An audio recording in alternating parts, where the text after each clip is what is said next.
So ನೋಡಿ ಬಿಸಿ ಬಿಸಿ ಉಪ್ಪಿಟ್ಟು ready ಆಗಿದೆ. ತುಂಬ ಟೇಸ್ಟ್ ಆಗಿತ್ತು. ಆ್ಯಂಡ್ ಒಂದ್ಸರಿ ಟ್ರೈ ಮಾಡಿ ಹೇಗಿತ್ತು ಅಂತ ಕಮೆಂಟಲ್ಲಿ ತಿಳಿಸಿ. ಬಿಗಿನರ್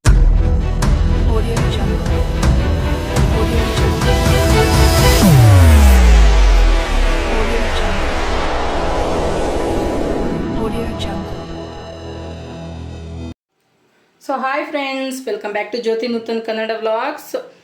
ನಾನಿವತ್ತು ನಿಮಗೆ ಹೋಟೆಲ್ ಸ್ಟೈಲಲ್ಲಿ ಹೇಗೆ ರುಚಿ ರುಚಿಯಾಗಿ ಉಪ್ಪಿಟ್ಟು ಮಾಡೋದು ಅಂತ ತೋರಿಸ್ಕೊಡ್ತಾ ಇದ್ದೀನಿ.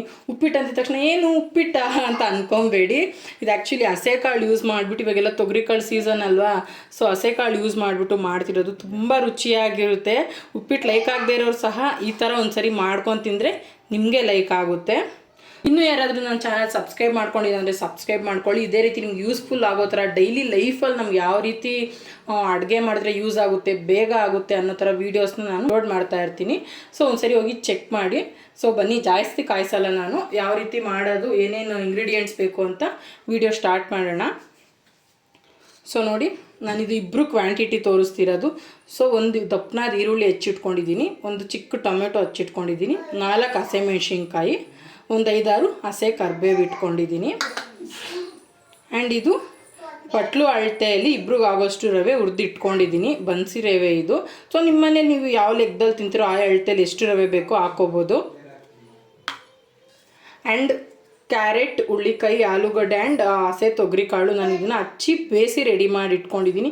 ಏನಕ್ಕೆ ಬೇಯಿಸಿ ಇಟ್ಕೊಬೇಕಂದ್ರೆ ಪಟಾರ ಅಂತ 10 ನಿಮಿಷಕ್ಕೆ ಉಪ್ಪಿಟ್ಟು ಆಗೋಗ್ಬಿಡುತ್ತೆ. ನೀವು ಫಸ್ಟು ತರಕಾರಿ ಹೆಚ್ಚಿಟ್ಕೊಂಡು ಅದು ಬೇಯಕ್ಕೆ ಇಟ್ಕೊಂಡು ಅದು ಬೇಯೋ ಅಷ್ಟರಲ್ಲಿ ರವೆ ಹುರ್ಕೋಬೋದು ಆ್ಯಂಡ್ ಒಗ್ಗರಣೆಗೆ ಏನೇನು ಬೇಕೋ ಹಚ್ಕೋಬೋದು. ಸೊ ತುಂಬ ಟೈಮ್ ಸೇವ್ ಆಗುತ್ತೆ ಫಸ್ಟೇ ನೀವು ತರಕಾರಿನ ಬೇಯಿಸಿಟ್ಕೊಂಡ್ರೆ. ಸೊ ಹೇಗೆ ಮಾಡೋದಂತ ತೋರಿಸ್ಕೊಡ್ತೀನಿ. ವೀಡಿಯೋನೆಲ್ಲೂ ಸ್ಕಿಪ್ ಮಾಡಿದ್ರೆ ಕೊನೆವರೆಗೂ ನೋಡಿ. ನಾನು ಸ್ಟೆಪ್ ಬೈ ಸ್ಟೆಪ್ ತುಂಬ ನೀಟಾಗಿ ಹೇಳ್ಕೊಡ್ತೀನಿ. ಸೊ ಬಿಗಿನರ್ಸ್ಗೆ ಈ ವಿಡಿಯೋ ತುಂಬ ಯೂಸ್ ಆಗುತ್ತೆ. ಸೊ ನಾನು ಸ್ಟವ್ ಹಚ್ಕೊಂಡು ಬಾಣಲಿ ಇಟ್ಕೊಂಡಿದ್ದೀನಿ. ಇವಾಗ ಒಂದು 4 ಟೇಬಲ್ ಸ್ಪೂನ್ ಅಷ್ಟು ನೀವು ಆಯಿಲ್ನ ಆ್ಯಡ್ ಮಾಡ್ಕೋಬೇಕು. ನಾನು ವೀಡಿಯೋ ಮಾಡ್ತಾಯಿದ್ದೀನಿ, ವೀಡಿಯೋಗೋಸ್ಕರ ಅಂತ ಸ್ಪೆಷಲಾಗಿ ಸಪ್ರೇಟಾಗಿ ಇಟ್ಕೋಬೇಕು ಆ ಥರ ಎಲ್ಲ ಏನಿಲ್ಲ. ನಾನು ಅಳತೆಗೆ ಎಷ್ಟು ಬೇಕೋ ಅಷ್ಟು ನಾನು ಡೈರೆಕ್ಟಾಗಿ ಅದರಿಂದನೇ ಯೂಸ್ ಮಾಡ್ತಾ ಇರ್ತೀನಿ. ಸೊ ಎಣ್ಣೆ ಕಾದಿದೆ. ಈಗ ಒಂದು ಸ್ವಲ್ಪ ಸಾಸಿವೆ, ಒಂದು 1/2 ಟೀ ಸ್ಪೂನ್ ಅಷ್ಟು ಸಾಸಿವೆ ಹಾಕ್ಕೊಳ್ಳಿ. ಸೊ ಸಾಸಿವೆ ಸಿಡಿತಿದೆ. ಈಗ ನೀವು ಕಡಲೆಬೇಳೆ ಆ್ಯಡ್ ಮಾಡ್ಕೋಬೇಕು. ಕಡಲೆಬೇಳೆ ಸ್ವಲ್ಪ ಲೈಟಾಗಿ ಕಂದು ಬಣ್ಣ ಬರಬೇಕು. ಸೊ ನೋಡಿ, ಎಣ್ಣೆ ಕಾದಿದ್ರಿಂದ ಆಗಿದೆ. ಈಗ ನೀವು ಹಸಿಮೆಣ್ಸಿನ್ಕಾಯಿ ಆ್ಯಡ್ ಮಾಡ್ಕೊಳ್ಳಿ ಆ್ಯಂಡ್ ಕರಿಬೇವು. ಸೊ ನೀಟಾಗಿ ಫ್ರೈ ಮಾಡ್ಕೋಬೇಕು. ಎಣ್ಣೆ ಕಾದಿದ್ರಿಂದ ನೀಟಾಗಿ ಫ್ರೈ ಆಗಿದೆ. ಈಗ ಈರುಳ್ಳಿ ಆ್ಯಡ್ ಮಾಡ್ಕೊಳ್ಳಿ ಆ್ಯಂಡ್ ಟೊಮೆಟೊ ಸಹ ಒಂದು ಚಿಕ್ಕದು ಹಚ್ಕೊಂಡಿದ್ದೀವಲ್ಲ ಸ್ವಲ್ಪನೇ ಅಲ್ಲ, ಅದನ್ನು ಇವಾಗ ಆ್ಯಡ್ ಮಾಡ್ಕೊಳ್ಳಿ. ಈರುಳ್ಳಿ ಸ್ವಲ್ಪ ಟ್ರಾನ್ಸ್ಪರೆಂಟ್ ಆದಮೇಲೆ ಹಾಕ್ಕೋಬೇಕಂತಲೇ ಏನಿಲ್ಲ. ಸೊ ಒಂದೇ ಸರಿ ಹಾಕ್ಕೊಳ್ಳಿ. ಇದೆಲ್ಲ ಸ್ವಲ್ಪ ಲೈಟಾಗಿ ಕಂದು ಬಣ್ಣ ಬರಬೇಕು. ತರಕಾರಿ ಎಲ್ಲ ಬೇಯಿಸಿ ಇಟ್ಕೊಂಡಿರೋದ್ರಿಂದ ಒಂದು 10 ಮಿನಿಟ್ಸಲ್ಲಿ ಉಪ್ಪಿಟ್ಟು ಆಗೋಗುತ್ತೆ. ಸೊ ಇದು ಬೇಯಬೇಕು ಇವಾಗ ಒಂದು 5 ಮಿನಿಟ್ಸು. ನೀಟಾಗಿ ಎಣ್ಣೆಲಿ ಫ್ರೈ ಮಾಡ್ಕೋಬೇಕು. ನೋಡಿ ಆಗಿದೆ, ಇನ್ನೊಂದು 2 ಮಿನಿಟ್ಸು. ಸೊ ಈಗ ಈರುಳ್ಳಿ ಟೊಮೆಟೊ ಫ್ರೈ ಆಗಿದೆ. ಈಗ ನಾವೇನು ಬೇಯಿಸಿ ಇಟ್ಕೊಂಡಿರ್ತೀವಲ್ಲ ತರಕಾರಿ, ಈಗ ಆ್ಯಡ್ ಮಾಡ್ಕೋಬೇಕು. ಎಣ್ಣೆಯಲ್ಲಿ ಒಂದು 5 ಮಿನಿಟ್ಸ್ ಫ್ರೈ ಮಾಡಬೇಕು ಇದನ್ನು. ನೀವು ಹಸೆ ತರಕಾರಿನೇ ಹಾಕ್ಕೊಂಡ್ರೆ ನಿಮ್ಗೆ ಇಲ್ಲೇ ಟೈಮ್ ಹಿಡಿದ್ಬಿಡುತ್ತೆ. ಎಣ್ಣೆಲಿ ಒಂದು 5 ಮಿನಿಟ್ಸ್ ಫ್ರೈ ಮಾಡಬೇಕು. ಒಂದು 10 ಮಿನಿಟ್ಸ್ ನೀರಲ್ಲಿ ಸಹ ಬೇಯೋದಕ್ಕೆ ಬಿಡಬೇಕು. ಸೊ ಕೆಲಸಗಳಿಗೆ ಹೋಗೋರಿಗೆ, ಮಕ್ಕಳು ಸ್ಕೂಲಿಗೆ ಕಳಿಸೋರಿಗೆ ಅದು ತುಂಬ ಟೈಮ್ ವೇಸ್ಟ್ ಅಂತಲೇ ಹೇಳ್ಬೋದು. ಸೊ ನೀವು ತರಕಾರಿ ಕಟ್ ಮಾಡಿ ಅದು ಬೇಯಿಸ್ಕೊಳೋ ಅಷ್ಟರಲ್ಲಿ ರವೆ ಹುರ್ಕೊಂಡು ಈರುಳ್ಳಿ ಒಗ್ಗರಣೆಗೆಲ್ಲ ರೆಡಿ ಮಾಡ್ಕೋಬೋದು ನೀವು. ಸೊ ಟೈಮ್ ಸೇವ್ ಆಗುತ್ತೆ. ಇದೊಂದು 5 ಮಿನಿಟ್ಸ್ ಎಣ್ಣೆಲಿ ಫ್ರೈ ಆಗಲಿ. ಟೇಸ್ಟ್ ಚೆನ್ನಾಗಿರುತ್ತೆ ತರಕಾರಿ ಎಣ್ಣೆಲಿ ಬಂದರೆ. ನಾವು ಪಲಾವ್ಗಾಗಲಿ ಉಪ್ಪಿಟ್ಟಿಗಾಗಲಿ ವೆಜಿಟೇಬಲ್ಸ್ನ ಜಾಸ್ತಿ ಯೂಸ್ ಮಾಡ್ತೀವಿ. ನಮಗೆ ಆ್ಯಕ್ಚುಲಿ ತುಂಬ ಲೈಕ್ ಆಗುತ್ತೆ ವೆಜಿಟೇಬಲ್ಸು ಜಾಸ್ತಿ ತಿನ್ನೋದು. ಸೊ ನಾನು ವೆಜಿಟೇಬಲ್ಸ್ ಜಾಸ್ತಿನೇ ಹಾಕ್ಕೊಂಡಿದ್ದೀನಿ. ಕ್ವಾಂಟಿಟಿ ಇಬ್ರಿಗೆ ಮಾಡ್ತಿದ್ರು. ಹಸೆಕಾಳು ಅಷ್ಟೇ ನಾನು ಜಾಸ್ತಿ ಕ್ವಾಂಟಿಟಿಯಲ್ಲೇ ತೊಗೊಂಡಿದ್ದೀನಿ. ಅದು ನಿಮ್ಮ ವಿಷಯ. ಸೊ ನೀವು ವೆಜಿಟೇಬಲ್ಸ್ ಜಾಸ್ತಿ ತಿಂತೀರ ಅಂದರೆ ಜಾಸ್ತಿ ಹಾಕ್ಕೋಬೋದು, ನೀವು ಕಮ್ಮಿ ತಿಂತೀರ ಅಂದರೆ ಲೈಟಾಗಿ ಯೂಸ್ ಮಾಡ್ಬೋದು. ನಾವೆಲ್ಲದರಲ್ಲೂ ವೆಜಿಟೇಬಲ್ಸ್ನ ಲೈಕ್ ಮಾಡ್ತೀವಿ. ಸೊ ನಾನು ಸ್ವಲ್ಪ ಜಾಸ್ತಿನೇ ಹಾಕ್ಕೊಂಡಿದ್ದೀನಿ. ಆ್ಯಂಡ್ ಹೆಲ್ತ್ಗೂ ತುಂಬ ಒಳ್ಳೆಯದು ವೆಜಿಟೇಬಲ್ಸು ಜಾಸ್ತಿ ತಿನ್ನೋದ್ರಿಂದ. ಸೊ ಇದನ್ನೊಂದು 2 ಮಿನಿಟ್ಸ್ ಆಗಲಿ. ಸೊ ನೋಡಿ ಆಗಿದೆ, ಸಾಕು, ಎಣ್ಣೆ ಬಿಟ್ಟಿದೆ ಚೆನ್ನಾಗಿ. ಈಗ ನಾವು ಆಗಲೇ ವೆಜಿಟೇಬಲ್ಸ್ ಏನು ಬೇಯಿಸಿ ಇಟ್ಕೊಂಡಿರ್ತೀವಲ್ಲ ವಾಟರು, ಅದು ಯೂಸ್ ಮಾಡ್ಕೋಬೋದು ನೀವು. ಸೊ ಅದು ಯೂಸ್ ಮಾಡಿಕೊಂಡು ನೀರು ಕ್ವಾಂಟಿಟಿ ಸಾಲಿಲ್ಲ ಅಂದರೆ ಮತ್ತೆ ನೀವು ಎಕ್ಸ್ಟ್ರಾ ವಾಟರ್ ಆ್ಯಡ್ ಮಾಡ್ಕೋಬೋದು.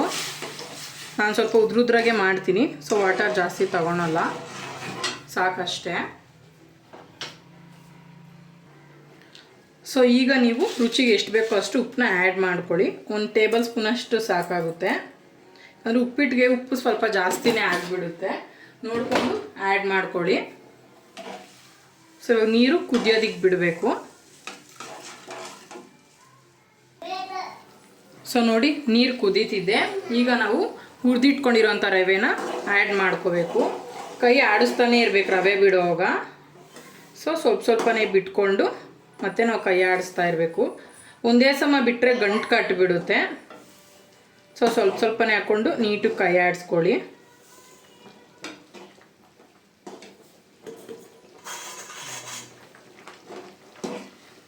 ನೋಡಿ ಇನ್ನೊಂದು 2 ಮಿನಿಟ್ಸ್ 5 ಮಿನಿಟ್ಸ್ ಅಷ್ಟೇ, ಮುಗೀತು ಉಪ್ಪಿಟ್ಟು. ತರಕಾರಿ ಬೆಂದಿರೋದ್ರಿಂದ ಜಾಸ್ತಿ ಟೈಮ್ ಹಿಡಿಯಲ್ಲ.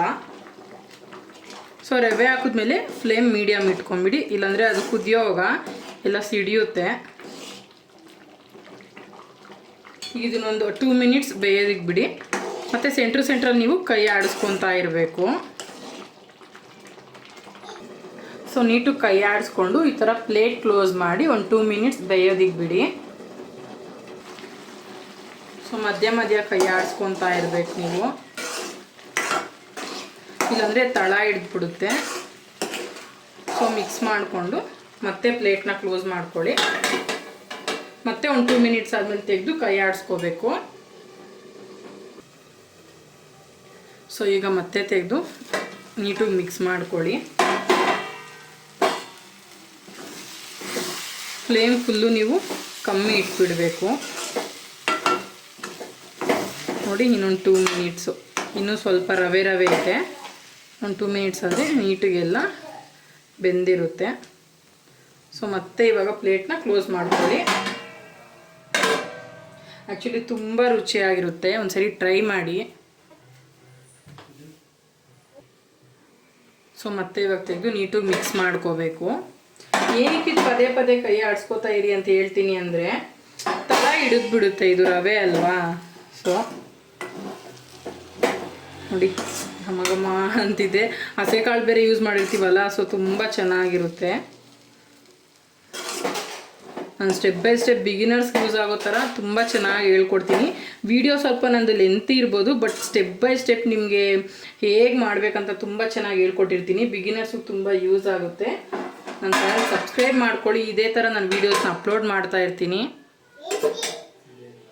ಆಗಿದೆ ಇವಾಗ.